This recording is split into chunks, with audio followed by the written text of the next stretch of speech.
तो आज के सेशन में हम लोग ग्रेविटेशन के न्यूमेरिकल्स करने वाले हैं। सबसे बेसिक, सबसे फंडामेंटल न्यूमेरिकल देखो क्या है। कह रहे हैं calculate force of attraction between two balls each of mass 1 kg when their centres are 10 centimetre apart. तो बेटा दो मासेस हैं, दोनों बॉल्स का जो मास है वो कितना है 1 kg, और उनके सेंटर्स के बीच का जो डिस्टेंस है दैट डिस्टेंस इज 10 सेंटीमीटर, जिसको हम लोग लिख सकते हैं 0.1 मीटर। और कैपिटल जी की वैल्यू पता है यार, सबसे सिंपलेस्ट क्वेश्चन है। अगर आपको फोर्स निकालना है तो बेटा फोर्स का फॉर्मूला क्या होता है यहां पर, कैपिटल जी m1 m2/r²। सोचो कैपिटल जी की वैल्यू पता है, m1 m2 हमको पता है, ठीक। सारी सिर्फ वैल्यूज उठा के रखना है अपने को। कैपिटल जी की वैल्यू होती है 6.67 इंटू 10⁻⁻11। m1 m2 1 के बराबर है, और r की वैल्यू है 0.1 मीटर, उसका हम लोग कर देंगे स्क्वायर। क्लियर। इसी को सिंपली आप सॉल्व कर दो, ये बनेगा 6.67 इंटू 10⁻⁻9 आई थिंक। बोलो भाई, भाई ये 1/10 है ना, तो ये 10 बेटा ऊपर आएगा, 10 का स्क्वायर है तो 100 ऊपर आएगा, यानी 10⁻⁻9 बन जाएगी। एकदम सिंपलेस्ट फार्मूला बेस्ड क्वेश्चन है। आई होप इसमें किसी को दिक्कत नहीं होगी। क्लियर है। तो देखिए जरा, इसको सॉल्व भी किया गया है, सॉल्व होकर आंसर यही आएगा, यही अपना भी आया है, ठीक। चलो नेक्स्ट क्वेश्चन पर आते हैं। कह रहे हैं mass of a planet Jupiter is 1.9 into 10⁻27 kg। Jupiter का मास ये है। That of the sun is this. Sun का भी मास अपने को पता है।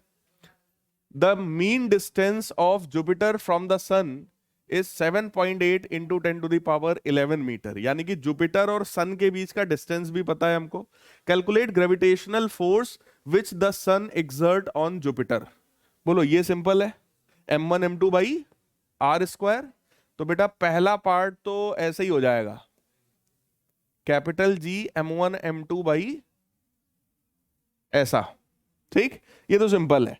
बोलो m1 पता है, m2 भी पता है, r भी पता है, कैपिटल जी पता ही होता है, इसको हम लोग कर लेंगे। Assuming that Jupiter moves in a circular orbit around the sun, calculate speed of Jupiter.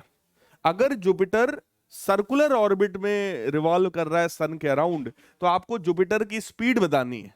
बताओ कैसे हो सकता है।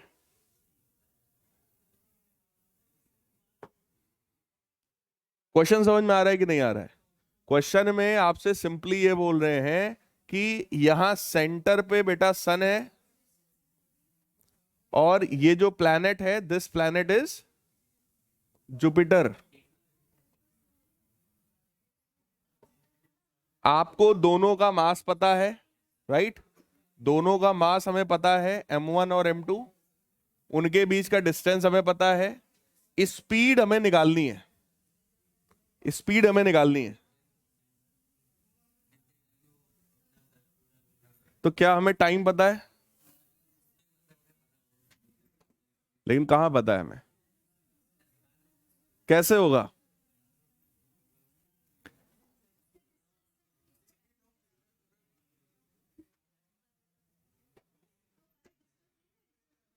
देखो यार, तुम लोग को मैंने एक नहीं 1000 बार अभी तक बताया होगा, कभी भी क्वेश्चन में अगर लिख के आ जाए सर्कुलर पाथ, सर्कल लिख के अगर आ जाए, सर्कुलर पाथ लिख करके आ जाए, तो सबसे पहले दिमाग में क्या आना चाहिए, सेंट्रीपिटल फोर्स। सबसे पहले सर्कुलर पाथ अगर है तो सेंट्रीपिटल आना चाहिए, और अगर दिमाग में नहीं आ रहा है तो समझ लो तुम्हारा दिमाग गड़बड़ है फिर। So that will become mv²/r। बोलो यार, रिवॉल्व कौन कर रहा है, जुपिटर। अगर जुपिटर का मास मैं m2 मान लूं, जो कि हम लोगों ने माना ही है, तो m2 से m2 बेटा कट जाएगा, एक r से एक r भी कट जाएगा। हमको क्या निकालना है, स्पीड निकालना था। तो स्पीड बराबर under root capital G mass of m1, किसका मास है, सन का, डिवाइडेड बाई r।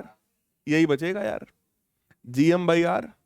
कर लेंगे भाई, ये सारी चीजें पता है हमको, कैपिटल जी पता है, मास ऑफ सन पता है, और r भी पता है, सिर्फ अंडर रूट के अंदर डालना है। Is this clear? बोलो भाई, हो जाएगा?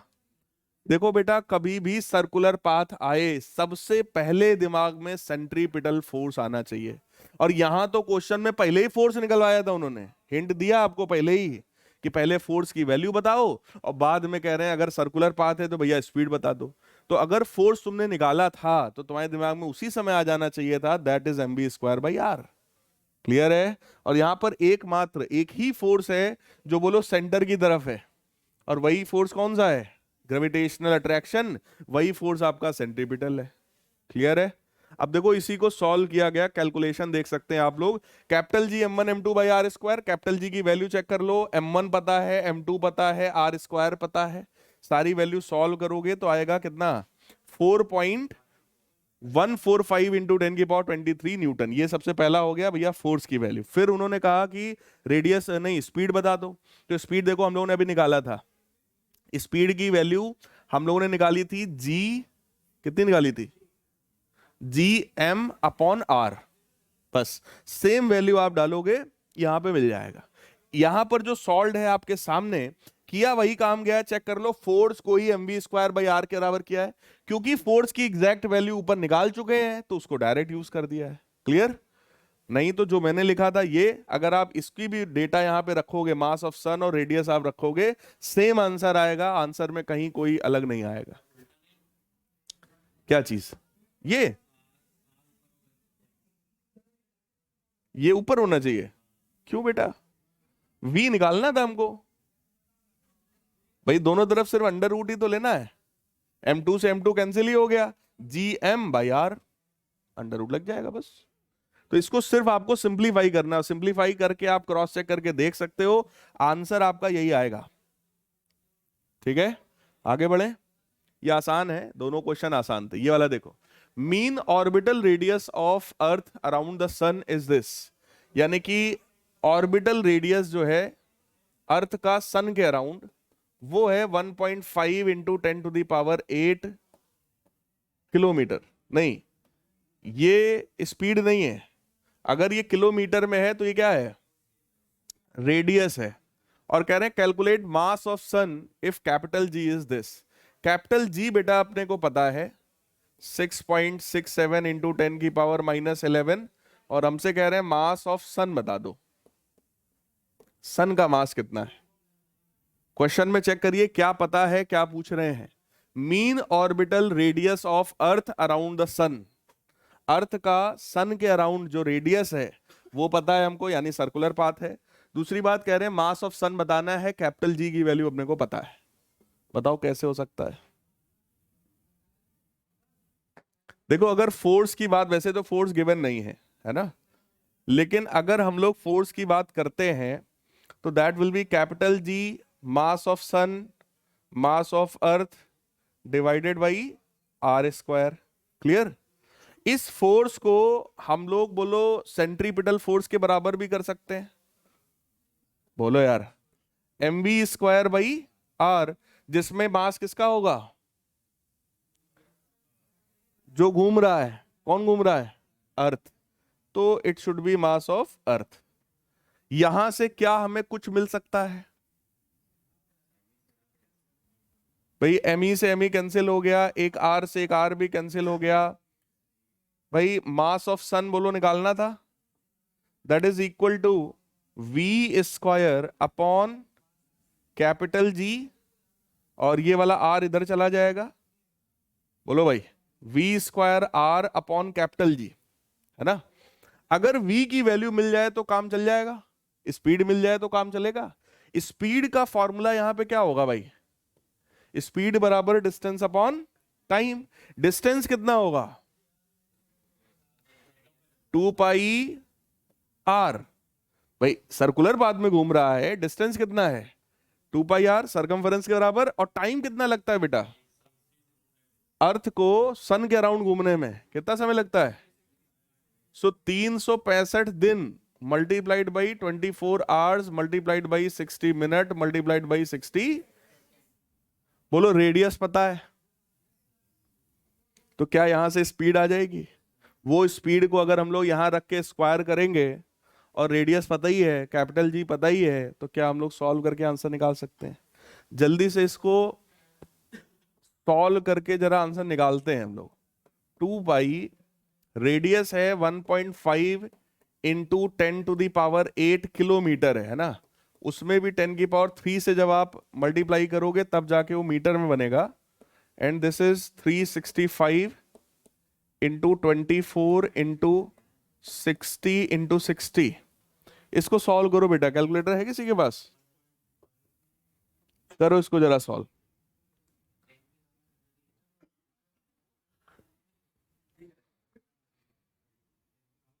है कैलकुलेटर? नहीं? करो करो करो, जल्दी करो जरा तो।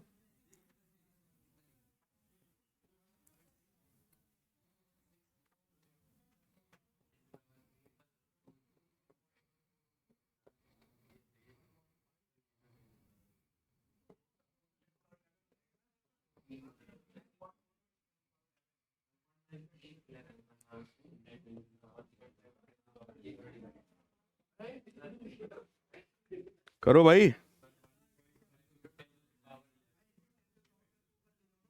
2 into 1.5 into pi 3.14 divided by 365 divided by 24 divided by 36, कितना आ रहा है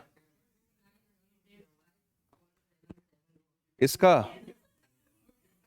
2929885.774। बेटा करेक्ट है ये? हाँ। क्या? नहीं, डेसिमल के बाद है ना, वो ठीक है। 29885 पॉइंट, ये तो सही है ना? ठीक है, इसके आगे कुछ होगा, है ना? 774 के आगे भी कुछ होगा, ठीक है, वो कोई दिक्कत नहीं है। ये स्पीड की वैल्यू आई है, करेक्ट। देखो इस स्पीड का आप करिए स्क्वायर, ये जो स्पीड आया है ये बोलो v है ना? इस स्पीड का आप यहां पे क्या करेंगे? स्क्वायर। तो पहले इस स्पीड का स्क्वायर करो जरा, अगर ये इनका सही है तो 29885.774 का करेंगे हम लोग स्क्वायर। इसको एक काम करो, इसको एक काम करो, देखो इसको एक काम करो, इसको आप 2.98 इंटू 10⁻⁴ इंटू 10⁻⁴ कर लो। बात समझ रहे हो?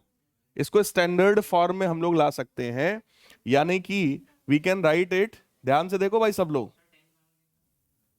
2.98 इंटू 10⁻⁴, ठीक है, इसका स्क्वायर। अब ये थोड़ा सा इजी हो जाएगा, थोड़ा सा इजी हो जाएगा। That will B 1.5 multiplied by 2.98 multiplied by 2.98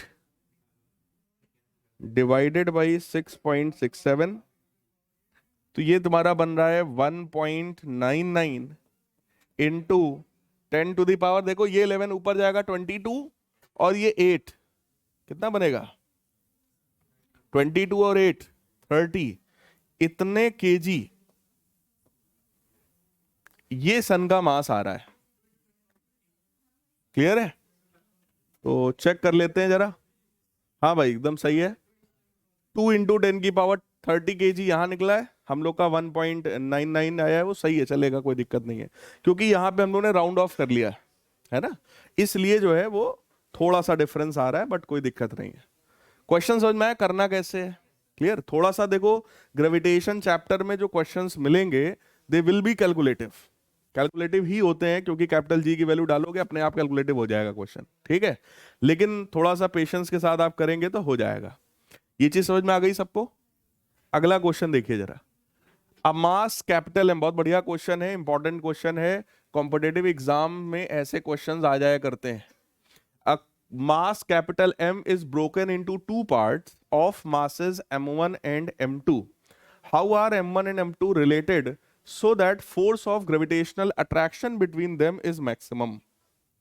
आपसे कह रहे हैं कि एक मास कैपिटल M है, उसको दो पार्ट में तोड़ा गया, एक m1 है और एक m2 है, लेट अस सपोज m1 मास है m kg का, तो m2 जो होगा क्या वो m माइनस m kg का हो जाएगा?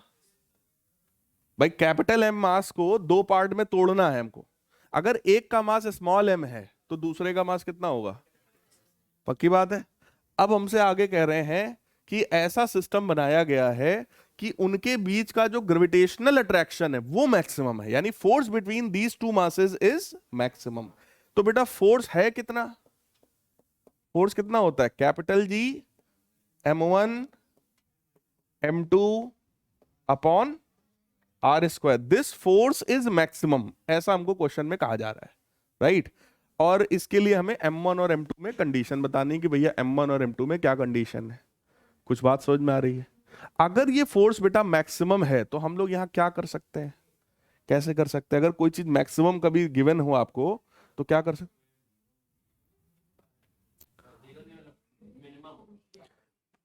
इन्होंने हमसे बोला कि अगर फोर्स मैक्सिमम है सर तो r square should be minimum. लेकिन क्या ये कंडीशन हमेशा वैलिड होती है? नहीं, ये कंडीशन हमेशा नहीं वैलिड होती बेटा।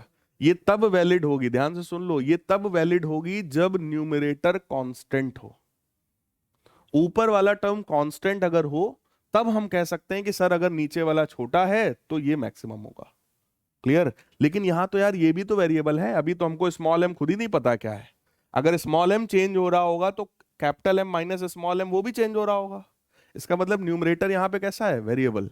मैंने आप लोगों को एक कॉन्सेप्ट पढ़ाया था, concept of maxima and minima. बोलो भाई, स्टार्टिंग में ही पढ़ा दिया था,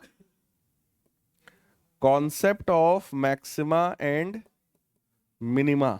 यानी कभी भी आपको पूरे फिजिक्स में या मैथ्स में कहा जाए कि ये टर्म मैक्सिमम है या ये टर्म मिनिमम है तो आपके दिमाग में तुरंत आ जाना चाहिए कि हमको यहां पर अब मैक्सिमा मिनिमा लगाना पड़ेगा। और मैक्सिमा मिनिमा का मतलब होता है जो टर्म मैक्सिमम है, जो चीज मैक्सिमम है उसका डिफरेंशिएशन जीरो के बराबर होता है। जो भी चीज मैक्सिमम है उसका फर्स्ट डिफरेंशिएशन जीरो के बराबर है। तो भैया फोर्स मैक्सिमम था, इसका मतलब बेटा है dF बाई dm। फोर्स का डिफरेंशिएशन मास के रिस्पेक्ट में क्या होना चाहिए? जीरो। देखो फोर्स का डिफरेंशिएशन जीरो इसलिए क्योंकि फोर्स मैक्सिमम है, राइट? जो भी चीज मैक्सिमम या मिनिमम होगी उसका डिफरेंशिएशन जीरो होगा। अब मैटर ये सर किसके रिस्पेक्ट में, किसके रिस्पेक्ट में? तो यहां पर चेंज होने वाली चीज क्या है? सोचो, मास। क्या डिस्टेंस के बारे में क्वेश्चन में कुछ दिया है कि डिस्टेंस घट रहा हो बढ़ रहा हो, ऐसा कुछ बोला गया है? नहीं, सिर्फ क्या चेंज करा रहे हैं? मास। अगर डिस्टेंस चेंज हो रहा होता तो हम लिखते df बाई dr बराबर जीरो। क्या ये बात समझ में आई? अभी फिलहाल बेटा इसको डिफरेंशिएट करना है। अगर इसको डिफरेंशिएट करोगे तो बोलो कांस्टेंट बाहर होएगा। यहां पर capital G by r square क्या है? क्योंकि डिस्टेंस के बारे में कोई बात हमसे नहीं की गई है यहां पर। So it will become d by dm of this term. ये टर्म को जरा अंदर मल्टीप्लाई करो, क्या बनेगा? Small m capital M minus small m square. This differentiation should be equal to zero. तो भाई कांस्टेंट जो है वो तो सब जीरो में चला जाएगा, वो खत्म हो गया। सिर्फ इस टर्म का डिफरेंशिएशन बचेगा। जरा सोचो कैपिटल M कांस्टेंट है कि नहीं है? टोटल मास तो कांस्टेंट ही था, तो कैपिटल M हो गया बाहर। स्मॉल m का डिफरेंशिएशन स्मॉल m के रिस्पेक्ट में, x का डिफरेंशिएशन x के रिस्पेक्ट में, तो ये तो वन हो गया। और भाई m स्क्वायर का m के रिस्पेक्ट में 2m, यानी minus 2m is equal to zero. इसका मतलब बेटा स्मॉल m जो है वो कैपिटल M बाई 2 है। क्या ये बात समझ में आ रही है? Small m is equal to capital M by 2। और अगर ये कैपिटल M बाई 2 है ना, इसका मतलब ये दोनों मासेस आपस में कैसे हैं? इक्वल हैं। इसका मतलब m1 and m2 both are equal to each other. Is this clear? कभी भी मैक्सिमम मिनिमम बोले तुरंत दिमाग में क्या आना चाहिए? Concept of maximum and minimum. Maxima minima का कॉन्सेप्ट कहता है जो भी चीज मैक्सिमम है या मिनिमम है उसका पहला डिफरेंशिएशन हमेशा 0 होगा। मैथ्स में जब यही चीज पढ़ोगे तो थोड़ा और डिटेल में पढ़ाया जाएगा। मैंने भी पढ़ाया था स्टार्टिंग में, जब पढ़ाया होगा तो मैंने भी डिटेल में आपको पढ़ा के एक तो न्यूमेरिकल भी करवाया होगा इस पर, ठीक है। अगर मैक्सिमा मिनिमा है तो डिफरेंशिएशन 0 के बराबर होता है। मैथ्स वाले मेथड में अगर डिटेल में घुसो कि सर कब मैक्सिमा कब मिनिमा, तो वहां पे डबल डेरिवेटिव निकाला जाता है। मतलब इसको एक बार और डिफरेंशिएट करेंगे, एक बार और डिफरेंशिएट करके जब वैल्यू रखेंगे, अगर वो निगेटिव आएगा तो मैक्सिमा, अगर वो पॉजिटिव आएगा तो मिनिमा। बट फिजिक्स में एक ही बार डिफरेंशिएट करने से मोर देन 99% टाइम्स में काम चल जाता है। इसलिए फिजिक्स में बहुत ज्यादा डेप्थ में जाने की जरूरत नहीं है, मोटा मोटा दिमाग में सेट कर लो। अगर कभी भी मैक्सिमम मिनिमा की बात करेंगे, मैक्सिमम वैल्यू मिनिमम वैल्यू की बात करेंगे, तो आप उस चीज को तुरंत डिफरेंशिएट करके 0 बराबर कर दोगे। बात समझ में आया? इस तरह का मैंने क्वेश्चन आपको मोशन इन स्ट्रेट लाइन में भी कराया था कि जिसमें कोई दौड़ते हुए आ रहा था और उसकी ट्रेन छूट रही थी, तो आपसे बोला गया बताओ कितनी स्पीड से दौड़ेगा। तो ऑब्वियस अगर उसकी ट्रेन छूट रही है तो मैक्सिमम स्पीड से ही दौड़ेगा। बोलो यार मिनिमम से दौड़ के क्या करेगा अगर उसकी ट्रेन छूट रही है तो वहां पर अंडरस्टूड होता है। फिजिक्स में बहुत सारे केसेस में अंडरस्टूड होता है कि हमें मैक्सिमम निकालना है या हमको मिनिमम निकालना है। तो यहां फिलहाल हमको स्ट्रेट फॉरवर्ड दिया गया था कि फोर्स मैक्सिमम है। फिलहाल अगला क्वेश्चन देखो, ये आपके एनसीईआरटी का क्वेश्चन है, इंपॉर्टेंट क्वेश्चन है और आसान भी है, पूछा जा सकता है। वेइंग द अर्थ, मतलब अर्थ का कुछ मास वास निकाल रहे होंगे। We are given data small G, हमें पता है भाई, हमको रेडियस ऑफ अर्थ पता है, हमको distance of earth from moon पता है, clear, and time period of moons revolution हमको पता है। मून जो चक्कर लगाता है अर्थ के अराउंड, उसका हमको टाइम पता है। कह रहे हैं obtain the mass of earth in 2 different ways. Earth का मास बताइए 2 अलग अलग तरीके से। देखो पहली चीज तो स्मॉल जी दिया हुआ है। स्मॉल जी का बेटा फॉर्मूला क्या होता है? Small g is equal to capital G mass of earth upon radius of earth का, क्या ये फॉर्मूला याद है? स्मॉल जी बराबर capital G M E upon R E square. तो जरा चेक करो कैपिटल जी हमें गिवन है क्या? नहीं भी गिवन है तो हमें रटा होता है 6.67 इंटू 10 की power minus 11। Mass of earth ही निकालना है। बोलो यार स्मॉल जी पता है क्या? 9.81 और रेडियस ऑफ अर्थ 6400 किलोमीटर्स, यानी 10 की पावर माइनस 10 की पावर 3 और कर देंगे और इसका हम लोग स्क्वायर कर लेंगे। यहां से बोलो मास ऑफ अर्थ आ जाएगा, कर लेंगे। ये हमारा पहला मेथड हो गया जो कि बेसिक मेथड है, जिसमें मून ऊन की कोई जरूरत हमको नहीं है। दूसरा मेथड बेटा, अब जो डेटा दिया है उसके हिसाब से सोचो। तुमको स्मॉल जी पता है, रेडियस ऑफ अर्थ पता है ना? रेडियस ऑफ अर्थ कितना दिया था? अरे यार हमने 6400 किलोमीटर ले लिया, इसको ये लेना चाहिए। देखो अगर डेटा गिवन हो ना तो फिर जो दिया है वही लेना। देखो जरा क्या दिया है हम लोग को, 6.37 इंटू 10 की पावर 6। भाई जब दिया हो तो वही लेना जो दिया है, ठीक, ना दिया हो तो 6400 किलोमीटर तो चलेगा ही फिर। तो फिलहाल ये था हमारा पहला। अब एक गिवन था स्मॉल जी, आर ई गिवन था, आर गिवन था। आर का मतलब था radius of moon orbit. Moon के ऑर्बिट का रेडियस हमको पता था और हमको टाइम पीरियड पता था। मतलब एक्स्ट्रा तुमको 2 चीजें गिवन है बेटा। बोलो ऊपर वाली 2 चीजों का यूज कर लिया हमने, अब नीचे वाली 2 चीज को यूज करके क्या हम मास ऑफ अर्थ तक पहुंच सकते हैं? क्या क्या गिवन है, एक्स्ट्रा क्या गिवन है बताओ? Radius of orbit of moon पता है, टाइम पीरियड ऑफ मून पता है। रेडियस और टाइम पीरियड को रिलेट करने वाला कोई फॉर्मूला है क्या आपके पास? केपलर का थर्ड लॉ, हाँ, law of time periods. Law of time periods क्या कहता है? T square is directly proportional to, तो यार देखो टी पता है, आर भी पता है। बोलो टी पता है, आर भी पता है, तो भैया ज्यादा से ज्यादा हम ये कह सकते हैं टी स्क्वायर बराबर के आर क्यूब। लेकिन फायदा क्या होगा इससे? टाइम पीरियड पता है, आर भी पता है, दोनों धर दोगे ज्यादा ज्यादा के मिल जाएगा। अब के क्या है हमें क्या पता, के तो कांस्टेंट है। उससे हम मास तक कैसे पहुंचेंगे? हमको मास किसका चाहिए? अर्थ का मास चाहिए, है ना, अर्थ के मास तक कैसे पहुंचेंगे? हाँ, लॉ ऑफ ऑर्बिट में कोई फॉर्मूला ही नहीं है। लॉ ऑफ ऑर्बिट तो सीधे सीधे कहता है भैया कि कोई भी प्लैनेट सन के अराउंड इलिप्टिकल ऑर्बिट में घूमता है, बस बात खत्म। वहां कोई फॉर्मूला थोड़ी ना है। फॉर्मूला तो केवल आपको इसी लॉ में मिलता है, क्वेश्चन भी इसी से होगा, लेकिन अगर डायरेक्ट ऐसे लगाओगे तो नहीं आएगा।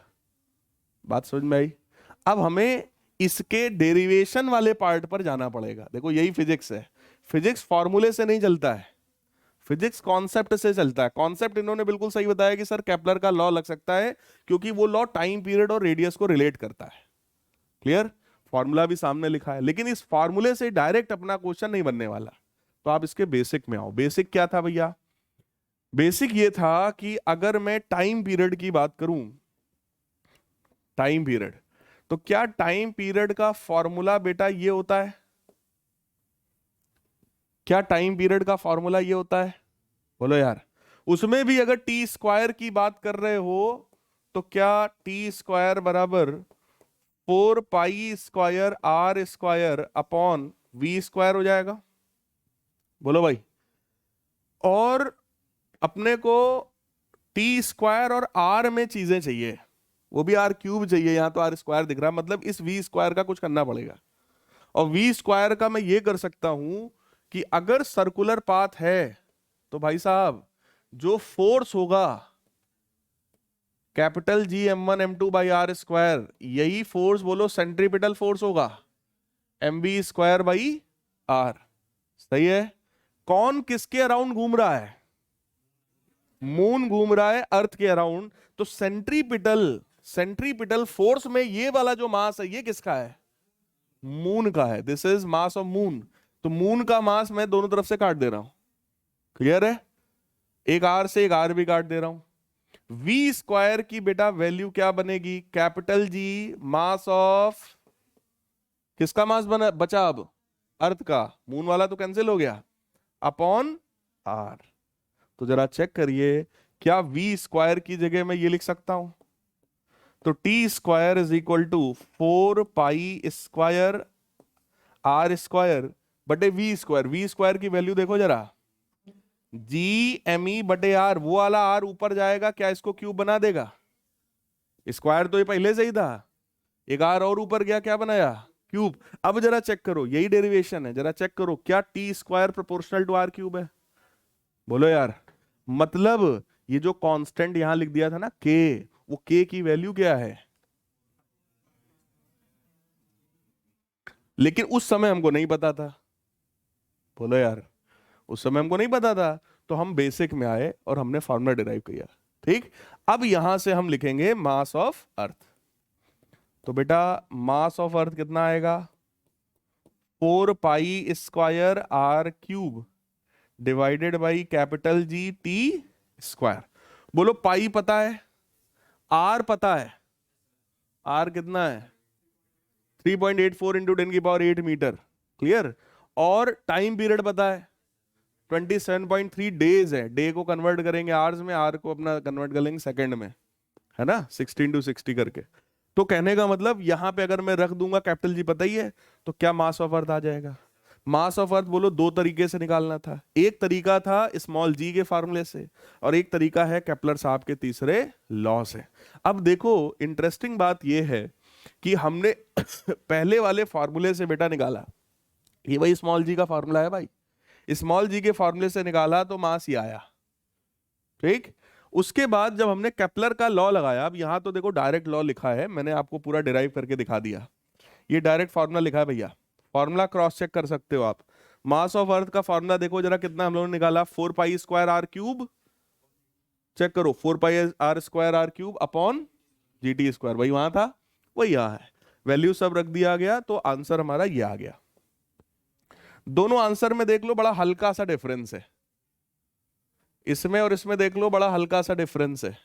कहने का मतलब क्या है कि जब आप अलग अलग फॉर्मूले से सॉल्व करोगे तो हल्का फुल्का डिफरेंस आपको मिल सकता है, क्योंकि ये ऐसी चीजें हैं, ये ऐसी बॉडीज हैं जिनका मास हमने किसी एग्जैक्ट मेथड से कभी भी कैलकुलेट, भाई न सन का मास हमने एग्जैक्टली तौला तराजू पे रख के, न मून का न अर्थ का, ये सब किसी दूसरे मेथड से निकाले गए हैं। क्लियर? इस वजह से इनका जो मास आता है वो हल्का हल्का सा 1-8% के डिफरेंस पे आ सकता है। तो आखिरी लाइन देखो वही लिखा है, both the methods give almost the same mass but difference being less than 1%। मतलब दोनों का जो डिफरेंस है वो 1% से भी कम है। वैसे भी जब 10 की पावर 24 में बात चल रही बेटा, तो 5.97 ये भी ऑलमोस्ट 6 है, और 6.02 ये भी ऑलमोस्ट 6 है। तो लगभग लगभग राउंड ऑफ करोगे तो सेम ही आएगा। कर लेंगे इसको। This is again important question, आपसे पूछा जा सकता है, एनसीईआरटी का क्वेश्चन है, इसलिए ज्यादा पूछा जा सकता है, चांसेस है। अगला देखो, if earth were made of lead, अगर अर्थ को लेड का बना दिया जाए जिसकी रिलेटिव डेंसिटी पता है, लेड की रिलेटिव डेंसिटी पता है 11.3, then what would be the value of acceleration due to gravity on the surface of earth? Small g की वैल्यू आपसे पूछ रहे हैं। रेडियस ऑफ अर्थ पता है, कैपिटल G हमको पता है। देखो बेटा, अगर रिलेटिव डेंसिटी गिवन है, रिलेटिव डेंसिटी जो होती है, क्या वो density of substance upon density of water होती है? वाटर की डेंसिटी कितनी? 1000, यानी कि डेंसिटी ऑफ लेड कितना हो गया? 11,300 kg पर। क्या ये बात समझ में आ रही है? रिलेटिव डेंसिटी कभी भी गिवन हो उसमें क्या मल्टीप्लाई करेंगे? 1000, उससे क्या मिल जाएगा? सब्सटेंस की डेंसिटी। तो फिलहाल हमको लेड की डेंसिटी मिल गई, बोलो सही है। स्मॉल जी निकालना है, बोलो यार क्या निकालना है? What will be the value of acceleration due to gravity, मतलब स्मॉल जी निकालना है। स्मॉल जी का फॉर्मूला बेटा क्या होता है? Capital G mass of earth upon radius of earth का, और आपको डेंसिटी गिवन है, बोलो यार डेंसिटी गिवन है, इसका मतलब क्या इस मास को डेंसिटी में लाना पड़ेगा। मास को डेंसिटी में कन्वर्ट करने का फॉर्मूला क्या है? मास बराबर डेंसिटी इंटू वॉल्यूम। डेंसिटी बोलो रो है जो हमें पता है, वॉल्यूम अगर आप लिखोगे तो क्या वो 4/3 पाई आर क्यूब होगा बेटा।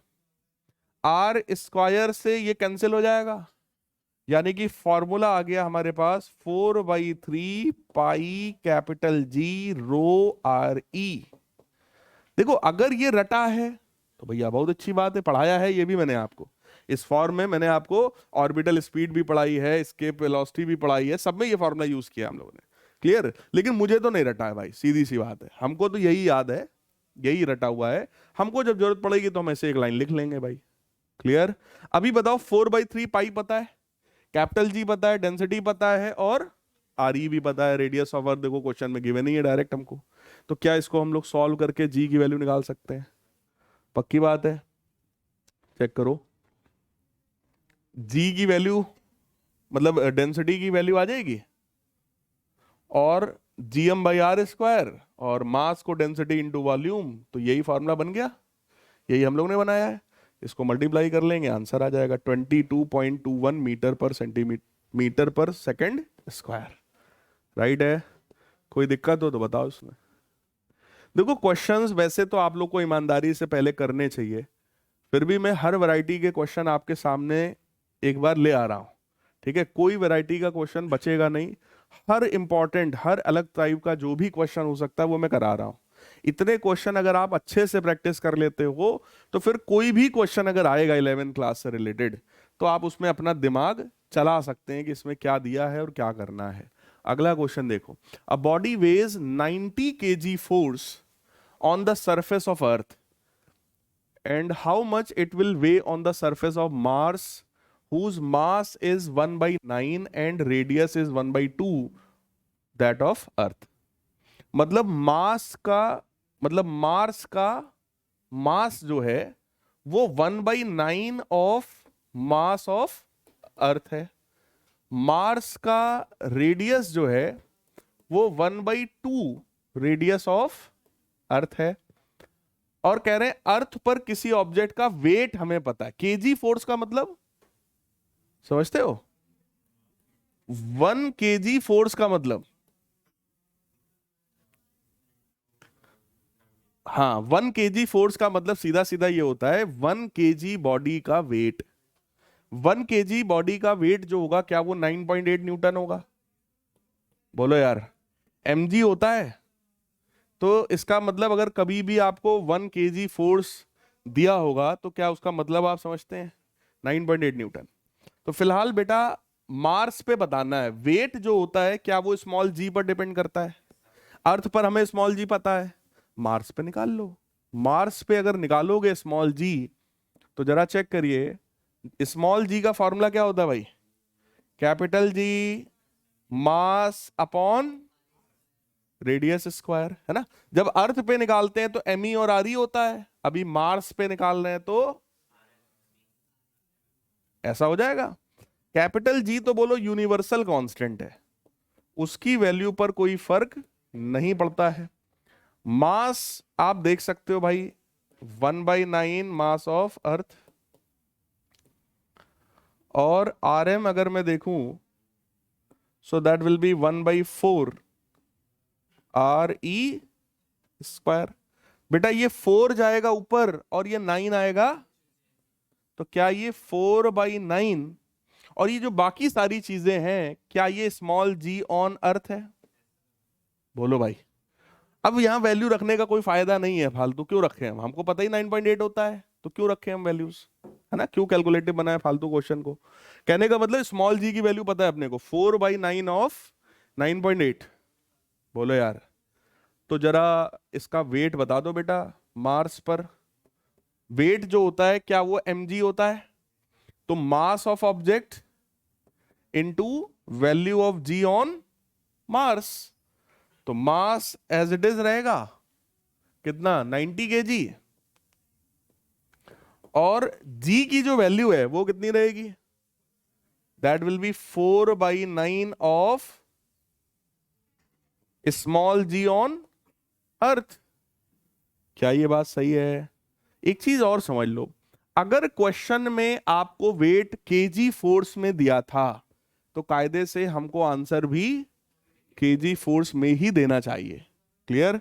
इसी वजह से मैं यहां पर जी की वैल्यू को रख नहीं रहा हूं, और इसको आप जब सॉल्व करोगे बोलो 10 आएगा, तो 10 इंटू 4 मतलब 40 स्मॉल जी ई, और इसी को बोलो मैं ऐसा भी बोल सकता हूं 40 kg फोर्स। अगर मुझे आंसर न्यूटन में देना होता तो यहीं पे हम 9.8 मल्टीप्लाई कर देते। बोलो यार। लेकिन क्योंकि क्वेश्चन में न्यूटन में नहीं है इसलिए हमको भी न्यूटन में नहीं देना चाहिए। हालांकि लिख दोगे तो टीचर शायद नंबर ना काटे, बट कोई आड़ा टेढ़ा टीचर हुआ मेरे टाइप का तो काट भी सकता आधे एक नंबर। बात समझ में आई? कहने का मतलब क्वेश्चन का जो पैटर्न है आंसर भी हमें उसी पैटर्न में देना चाहिए। गलत नहीं है, वो भी सही है, but we should write in kg force. Any doubt in this? आगे बढ़ा जाए तो देखो यार, सॉल्व करके आंसर निकाला गया है 40 kg फोर्स। अगला देखो बेटा, if the radius of earth shrinks by 2%, again a very important question. Competitive exam में ऐसे क्वेश्चन बहुत आते हैं जिसमें लिखना कम पड़े दिमाग लगाना पड़े, ठीक है। उसमें से ये क्वेश्चन है, ये आपके स्कूल में भी आ सकता है। If the radius of the earth shrinks by 2%, shrink मतलब सिकुड़ जाए, अगर अर्थ का रेडियस 2% कम हो जाए, mass remaining constant, then how would the value of acceleration due to gravity changes? Small G पर क्या फर्क पड़ेगा बेटा? Capital G mass of earth upon radius of earth का होल स्क्वायर। क्वेश्चन क्या कह रहा है? अगर रेडियस 2% कम हो जाए तो स्मॉल जी की वैल्यू पर क्या फर्क पड़ेगा? क्लियर? देखो अब इस क्वेश्चन को करने के दो तरीके हैं। पहला तरीका ये है, देखो बढ़ेगा ना, ये तो सबको दिख ही रहा होगा कि भैया ये कम होएगा तो ये बढ़ जाएगा, ये तो सबको पता है। इसको करने के दो तरीके हैं। पहला तरीका बेटा ये है कि आप रेडियस को पहले 2% कम करो। अगर रेडियस 2% कम होगा तो जरा ध्यान से देखना, क्या बचा हुआ रेडियस 98% होगा। So that will B 98/100 of R E का होल स्क्वायर। बोलो यार, सही है? ये जी की फाइनल वैल्यू है, मास तो सेम है और कैपिटल जी तो वैसे सेम रहता है ना। हमको निकालना क्या था? जी में चेंज। तो ऑब्वियस है अगर ये परसेंट में दिया है तो हम भी आंसर किस में निकालेंगे? परसेंट में। यानी कि percentage change in value of G upon original value multiplied by. बोलो यार, ये पहला तरीका है। इसमें हम लिखेंगे G dash minus G upon G multiplied by, समझ में आ रहा है? जी डैश कितना है बेटा?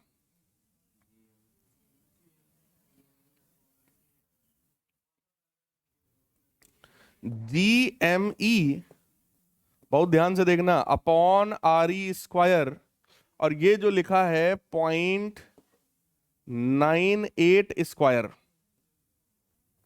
बोलो यार, मैं इसको थोड़ा साफ सुथरा लिख दे रहा हूं। 1/0.98 स्क्वायर में अलग कर रहा हूं, capital G M E upon R E square minus small G, वो तो पता ही है, G M E upon R E square divided by capital G M E upon R E square multiplied by. क्या ये बात समझ में आ रही है? यहां पर बोलो कॉमन लेंगे तो यही कॉमन आ जाएगा, और ऊपर से और नीचे से वो कट जाएगा। फाइनली जब इसको हम लोग सॉल्व करेंगे तो डेल्टा जी अपॉन जी इंटू 100 की जो वैल्यू है, क्या वो आएगी 1/1/0.98 का होल स्क्वायर -1, बोलो यार, मल्टीप्लाइड बाई, चेक करो, दिस -1 मल्टीप्लाइड बाई 100। कुछ समझ आ रहा है क्यों भाई? तो ये कितना बन जाएगा भाई? 1 - 0.98 का होल स्क्वायर अपॉन 0.98 का होल स्क्वायर मल्टीप्लाइड बाई 100। इसको जरा सॉल्व करो, एग्जैक्ट बताओ कितना आएगा जरा। देखो मैं कर रहा हूं इसको 0.98 इंटू 0.98, ठीक, 1 डिवाइडेड बाई 0.98, एक मिनट, 0.98 इंटू 0.98,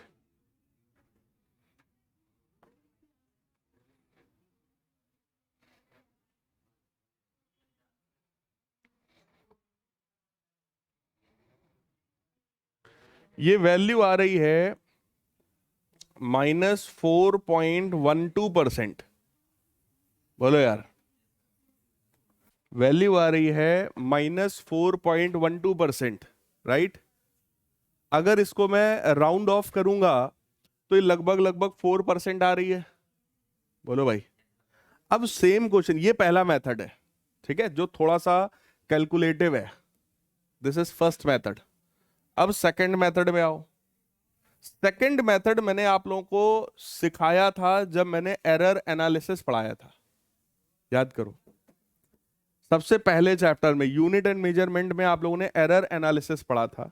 एरर एनालिसिस में आपको बताया गया था कि अगर कोई इस तरह का एक्सप्रेशन है तो इसके लिए एरर का एक्सप्रेशन अगर लिखोगे तो बोलो एरर का एक्सप्रेशन कुछ ऐसा ही होता है, डेल्टा जी बटे जी इंटू 100 बराबर, सोचो कैपिटल जी में कोई चेंज होना नहीं तो उसमें कोई एरर होगा नहीं, मास ऑफ अर्थ में भी कोई एरर, सिर्फ जो एरर होएगा वो किसमें है, रेडियस में, जो कि बोला ही गया हमको। तो क्या वो -2 टाइम्स डेल्टा आर बटे आर इंटू 100 होगा?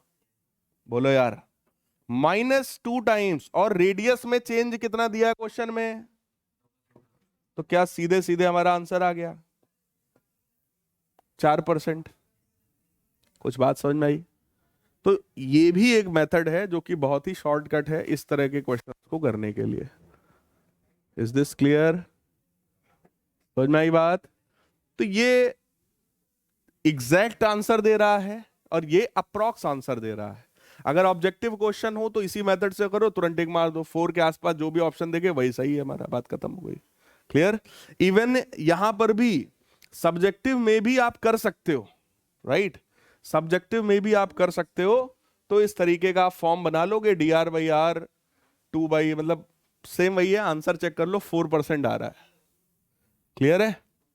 देखो ये जो लॉग वॉग दिखाई पड़ रहा है ना आपको, ये जो एक्सप्रेशन आया ये एक्सप्रेशन लाने के लिए डेरिवेशन में आपको मैंने लॉग वॉग सब पढ़ाया है उस समय। एरर एनालिसिस में अगर आपको कोई एक्सप्रेशन इस तरह का दिया जाता है जिसमें पावर में कोई टर्म होता है, जैसे ए बी स्क्वायर है, तो ए बी स्क्वायर को अगर एरर एनालिसिस में लाना है तो delta a by a into 100 plus 2 times delta b by b into 100। बोलो, अगर ए बी स्क्वायर है तो, है ना? तो वो स्क्वायर वाला टर्म जो मल्टीप्लाई में आ रहा है, उसके डेरिवेशन पार्ट को जब जाके आज देखोगे तो वहां पर भी लॉग वगैरह लेकर के ही किया है। तो यहां पर वही चीज आपको दिखाई गई है। तो फिलहाल आप सीधे सीधे लिख सकते हो फ्रॉम एरर एनालिसिस। कुछ बात समझ में आई? अगला क्वेश्चन देखो। नेक्स्ट क्वेश्चन है, a man can jump 1.5 metre high on the earth. एक पर्सन है, वो अर्थ पर 1.5 मीटर जंप कर सकता है, उछल सकता है। And calculate approximate height he might be able to jump on a planet whose density is 1/4 that of earth। यानी कि density of the planet is 1/4 density of earth and whose radius is 1/3। यानी कि radius of the planet is 1/3 radius of earth। ये हमारा question है। कह रहे हैं कि एक पर्सन है जो अर्थ पर 1.5 मीटर तक उछल सकता है, तो किसी दूसरे प्लैनेट पर कितना उछलेगा जिसका डेंसिटी इतना है, जिसका रेडियस इतना है? बोलो भाई, कैसे हो सकता है? पहली बात, अगर प्लैनेट का डेंसिटी पता है, प्लैनेट का रेडियस पता है, तो क्या यहां पर प्लैनेट पर स्मॉल जी हमें निकाल लेना चाहिए? बोलो भाई, स्मॉल जी अगर मैं अर्थ पर निकालता हूं तो बेटा फॉर्मूला क्या था? Capital G by R E square into mass of earth. Mass को क्या लिख सकते हैं? Density into volume. जरा सोचो, ये कैंसिल हो जा रहा है और जी की वैल्यू अर्थ पर जो आती है 4/3 pi capital G density R E. बोलो, ये आता है। अगर मैं यही निकाल रहा हूं उस प्लैनेट पर तो दैट विल बी 4/3 पाई। जी तो सेम रहेगा, डेंसिटी बदल जाएगी और रेडियस भी बदल जाएगा, रेडियस ऑफ प्लैनेट हो जाएगा। क्या ये बात समझ में आ रही है? इसको भी मैं ऐसा लिख सकता हूं भाई, ये डेंसिटी हो गई अर्थ पर और ये डेंसिटी हो गई प्लैनेट पर, राइट? अगर इन दोनों को डिवाइड कर दिया जाए बेटा जीपी अपॉन जी ई, तो ये सब कट जाएगा। क्या बचेगा? Density on planet, radius of planet divided by density on earth, radius on planet. की जो डेंसिटी है क्या वो 1/4 है? बोलो यार। और वो डेंसिटी से डेंसिटी कट जाएगा। रेडियस ऑफ प्लैनेट 1/3 है बेटा, रेडियस भी कैंसिल हो जाएगा, तो अल्टीमेटली क्या बचा? 1/12। यानी कि स्मॉल जी की वैल्यू प्लैनेट पर जो है वो 1/12 value of small g on earth है। इतना क्लियर है या इतने में कोई दिक्कत किसी को? इतना क्लियर है, आसान है। अब आगे की बात करो। अगर कोई पर्सन अर्थ पर 1.5 मीटर उछलता है तो दूसरे प्लैनेट पर कितना उछल सकता है भाई? इसके लिए क्या लगाएं?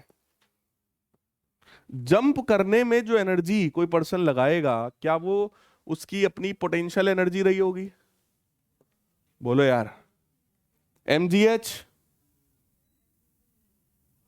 दूसरे प्लैनेट पर जब जंप करेगा, बोलो मास सेम है, बट जी जो है वो उस प्लैनेट का हो जाएगा और हाइट भी उस प्लैनेट पर हो जाएगी। तो यार value of G at earth, height at earth कितना है? 1.5 मीटर। एम से एम तो कट ही जाएगा। जी की वैल्यू प्लैनेट पर कितनी है? तो क्या हाइट प्लैनेट पर आ जाएगी? 12 का मल्टीप्लाई करो यार, कितना आ जाएगा?